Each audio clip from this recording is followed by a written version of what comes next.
Magandang araw po sa bawat isa sa inyo. Welcome back to our 365 Daily Devotions. So ngayon po ay panibagang buwan na naman, no? Malapit na nating matapos yung ating 365 Daily Devotions for this year.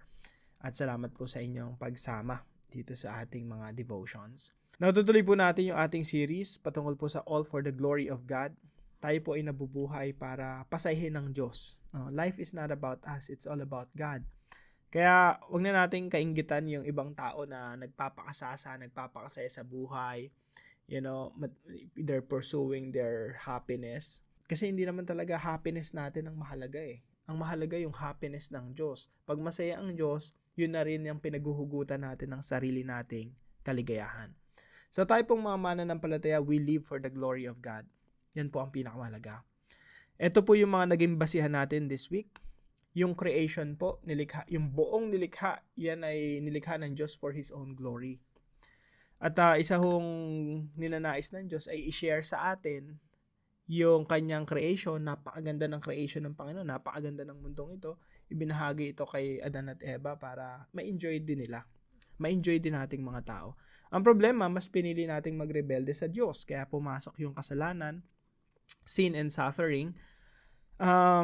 Pero makakasigurado tayo na hinayaan ng Diyos yon kasi merong mas magandang plano ang Diyos, no? Yung plano ng Diyos, iba sa plano natin, iba sa iniisip natin. At yung kaluwalhatian ng Panginoon ay hindi niya isinakripisyo just because of, rebellion. Sa halip, mas lalo luluwalhatiin ng Diyos yung kanyang sarili sa pamamagitan ng kasalanan at mga pagdurusa. Noong nagkaroon ng redemption, nagsimula yung redemption, isinugo ng Diyos yung kaisa-isa niyang anak, ang ating Panginoong Jesucristo, para mamatay doon sa krus. Siya yung nagdusa, siya yung dumanas ng kapighatian, yung sakit at kirot dahil sa kasalanan. At ginawa niya yun para sa atin. Now, tayo po, yung church, katawan ng Panginoong Jesucristo, tinubos niya, at tayo po yung nagpapatuloy sa ginawa ng Panginoong Jesucristo na pagsasaayos dito sa mundo. Tayo po yung mga hinugasan ng dugo ng ating Panginoong Jesucristo at pinagpapatuloy natin yung kabutihan na sinumulan ng Panginoong Jesucristo na magdudulot ng pagbabago dito sa mundo. And that leads us to our point number 5, yung mission natin. Yung church po, may mission yan. At ang mission po ng church is to reach all the nations, disciple all the nations. Lahat ng mga bansa sa mundo ay dumating sa pagkakataon na sila ay maging masunurin sa ating Panginoong Jesucristo. Now, yung verse po natin pag-aaralan na magmumula po sa Psalm 96 verse 3. Sabi po rito, declare His glory among the nations, His marvelous deeds among all peoples. Ipahayag nyo sa mga bansa ang kanyang kaluwalhatian, ang kagilagilalas niyang mga gawa sa lahat ng mga bayan. Now, ito pong Psalm 96, ito po ay isang imbitasyon sa lahat ng mga bansa na lumapit sa Panginoon, sumamba, magpuri sa Panginoon, at maging tagasunod ng Panginoon. So, it's an invitation to the nations to come and worship God, to glorify God. Kaya ito po yung ating katuruan ngayong umaga. Number 1, declaring the glory of God is our mission. Ang mission po ng church o ng katawan ng Panginoong Jesucristo o tayo ng mga tinubos at pinatawad ng Diyos sa pamamagitan ng Panginoong Jesucristo, yung mission po natin talaga ay pakalatin ang kaluwalhatian ng Panginoon. Parang ganito po yan. Ang Panginoong Jesucristo nang himasok, talagang pinasok yung buhay natin, binago tayo, binigyan tayo ng dati tayo may initan ng ulo, ngayon hindi na. Dati tayong mapagmahal sa sarili at sa salapi, ngayon ang mahal natin yung Diyos, yung ating kapwa. Talagang binabago tayo ng Diyos. At yun po ay sa kadahilanan na nakita natin yung ebanghelyo ng Panginoong Jesucristo na merong Diyos na nagkatawang tao na namatay para sa atin. At dahil doon sa pundasyon na yun, nagkakaroon tayo ng pagbabago sa ating mga buhay. At ang gusto natin, dahil napaka-importante ng Panginoong Jesucristo sa buhay natin, napaka-importante niya, meron siyang bigat sa buhay natin. Kaya nga yung salitang glory ay ang ibig sabihin niyan, weight o bigat. So, sobrang importante sa atin ng Diyos, sobrang mahalaga sa atin ng Diyos, na gusto natin ipagkalat sa maraming tao. Na gusto natin sila rin ay makakilala sa Panginoon. na kung gaano ka-importante sa atin yung Diyos, ganun rin maging importante ang Panginoong Jesucristo sa ating mga anak, sa ating mga kapatid, sa mga tao sa paligid natin. Gusto natin maideklara, maipakalat ang importansya at bigat at kaluwalhatian ng Diyos. At ang mission po na ito, hindi lang po ito sa atin at sa ating mga pamilya, sa ating mga kapitbahay, pang buong mundo po ito. Yan po ang ninanais ng Diyos, yung buong mundo dumating sa pagkakataon na sila, lahat ng mga bansa ay nagpupurit, nagpapasalamat sa Diyos. So, declaring the glory of God is our mission. Pangalawa po, our goal is to make God known in all nations. Gusto natin na yung ating Diyos sumikat, no? Kaya yung buhay natin, hindi ito para sumikat tayo eh. Yung buhay natin, hindi nga ito para mag-iwan tayo ng legacy. Kasi kung legacy lang ang iniisip natin, pang sarili lang natin yun. Pero kapag may mindset ka na Kristiyano, pag nag-isip ka ng legacy ng Diyos yun sa pamamagitan ng buhay natin. Kaya okay lang to the point na hindi na tayo maalala ng mga tao eh. Basta natupad natin yung pinapagawa ng Diyos at yun yung iniiwan natin sa ating mga anak. Sa mga susunod na henerasyon. So, hindi importante sa atin na sumikat. Hindi importante sa atin na magkaroon ng pangalan, palakpakan ng mga tao, kilalanin ng mga tao. Ang importante sa atin, yung pinaka-goal natin, mas makilala ang Diyos sa ating paligid, sa ating pamilya. Kaya po kung meron pang mga tao sa pamilya mo hindi pa nakakilala sa Panginoon, mission mo yun. Huwag mo nang iasa sa iba yon. Kung merong isang tao, dalawa, o mga tao sa paligid mo na hindi pa nakakilala sa Diyos, isipin mo, nasa iyo yun. Mission mo na yon. Huwag mo nang ibigay pa sa iba. So our goal is to make God known.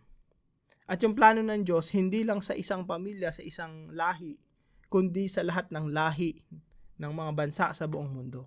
And number 3 po, the gospel makes God famous. Yung ebanghelyo po ng ating Panginoong Jesucristo, yan ang nagpapasikat. Yan ang nagtatanyag sa pangalan ng Diyos. Bakit po? Anong klaseng ebanghelyo ba to? Pag sinabi po kasi nating gospel, ang ibig sabihin po ng gospel, good news. Mabuting balita. Ang ano po niyan, kumbaga ang picture niyan, kung gusto mong imaginein, merong isang king, si God. Tapos nagpadala siya ng mga mensahero. Ang tawag sa mensahe nila, gospel. At pinapakalat nila sa mga tao na merong isang hari na parating. Yun yung good news. At pag dumating yung hari na yan, merong mga pagpapala tayo makakamtan. Unang-una na po yung pagpapala ng kaligtasan. So, the gospel makes God famous. Ano bang nangyari sa gospel? Alam niyo po yung mensahe ng Diyos sa ating ibang klase. Iba sa lahat ng mensahe ng mga relihiyon sa mundo. Kasi yung mensahe ng ebanghelyo, ito yung merong isang Diyos na nasa pinakamataas sa lahat. Yun yung posisyon niya, mas mataas sa lahat. Pero yung Diyos na yung nagkatawang tao, hindi lang basta tao, naging alipin. Hindi lang basta naging alipin na nagdusa doon sa krus, alang-alang sa iyo at sa akin, upang tayo hindi na maparusahan sa ating mga kasalanan. Inako niya yung lahat ng kasalanan natin, inilagay niya sa kanyang katawan at siya yung pinarusahan upang tayo na nananampalataya sa Panginoong Jesucristo ay hindi na maparusahan, sa halip magkaroon ng buhay na walang hanggan. That's the gospel. Merong Diyos na nagkatawang tao na nagmahal sa iyo. Na tayo, hindi tayo karapat-dapat tumanggap ng ganong klaseng pagmamahal. Saang religion sa mundo, makakakita ka na merong Diyos na nagkatawang tao at namatay dahil sa pag-ibig sa atin. At hindi lang basta namatay, nagdusa doon sa krus. Wala nang ganong religion na merong Diyos na nagpakumbaba at nagmahal sa atin to the point of dying on the cross. That's the gospel of the Lord Jesus Christ that makes God famous. Kaya ibang klase po, talagang ititingalain mo yung ganong klaseng Diyos na isinugo, yung merong Diyos Ama na nagsugo sa Diyos Anak upang mamatay doon sa krus ay kapapatawad ng ating mga kasalanan. Now, paano po natin ito i-apply sa ating mga buhay? Number 1 po, tell people about God's work on the cross. Ipagsabi natin, ipagkalat natin yung ginawa ng Diyos doon sa krus ng Kalbaryo. Alam niyo po dito sa Pilipinas, Tayong mga Pilipino, normal na sa atin kasi yan. Pagkapanganak pa lang natin, yun na yung kinalakihan natin. Mga naniniwala tayo sa Panginoong Hesukristo. That's our culture. Pero hindi lahat pinagpapahalagahan yung ginawa talaga ng Diyos doon sa krus. Kakaunti lang yung nagpapahalaga talaga doon na to the point na, Lord, thank you for doing that for me. Because of that, I will give my life to you. I'll surrender my life to you, and I want my life to be used by you to expand your kingdom. Yung to the point, yung na-appreciate mo, na pagpahalagan mo yung ginawa ng Diyos doon sa krus. To the point na, Lord, ginawa mo yan para sa akin. Iaalay ko rin yung buhay ko para sa inyo. So, tell people about God's work on the cross. Pagsabi natin, kwento natin yung ginawa ng Diyos doon sa krus ng Kalbaryo. And number 2 po, make it our mission to make God famous. Gawin po nating mission, life mission. Kumbaga kung maisa-summarize mo yung buhay mo, make it your life mission to make God famous. Kasi po, normal kasi sa ating mga tao, gusto natin pasikatin yung ating mga sarili. Tingalain tayo, mas lamang tayo kaysa sa ating mga kaibigan, sa ating mga kapitbahay, mas angat sa buhay. Kaya nga, lagi tayong nagsusumikap at nagtatrabaho ng husto para mabigyan natin yung ating mga sarili ng karangyaan. Minsan, ginugugol natin yung buong buhay at buong lakas natin para lang tingalain ng ibang tao. Pero mga kapatid, balik tayo sa pinakamagandang gawin sa buhay. Ano po yan? To make it our mission to make God famous. Ang pinapasikat natin ang Diyos. Ang tanyag ang Diyos, hindi yung pangalan natin. Ang naitataas dapat yung pangalang Hesukristo, hindi yung mga pangalan natin.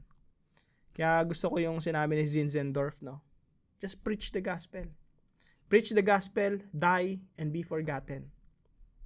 Pangalan mo yung ebanghelyo, pakilala mo si Kristo sa mga tao, tapos mamatay tayo, and then kalimutan na ng mga tao. Kasi life is not about us. It's all about God. It's all about the Lord Jesus Christ. So, let's make it our mission to make God famous. And number 3 po, declare the glory of God today. Huwag na tayo mag-antay pa ng ibang araw. Merong mga tao na ipapaisip sa atin ng Diyos na yung mga tao na yun, kailangan nilang makilala at mapagpahalagahan talaga yung kung sino talaga yung Diyos sa buhay nila. Kasi di tayo mga Pilipino, kilala naman natin si Kristo eh. Baka wala kang Pilipino na hindi nakakilala sa Panginoong Hesukristo eh. Pero ang tanong, sino sa mga Pilipino ang nagpapahalaga talaga kay Kristo? Again, pag sinabi mong glory, ang ibig sabihin niyan, weight or bigat. Mabigat ba si Lord sa iyong buhay? Yung hindi pabigat kundi yung may importansya. Binavalue mo talaga, pinagpapahalagahan mo talaga. So, ang gusto natin, yung mga tao sa paligid natin, makita yung glory ng Diyos na, Lord, napakabait mo. Lord, your grace is sufficient. Your grace is enormous. Na, Lord, salamat.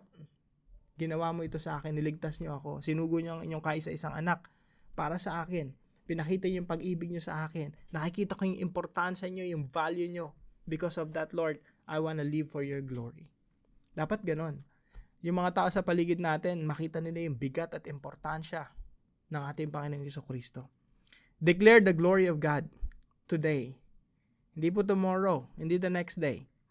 Today. Yung mga papaisip sa atin ng Diyos, kausapin natin.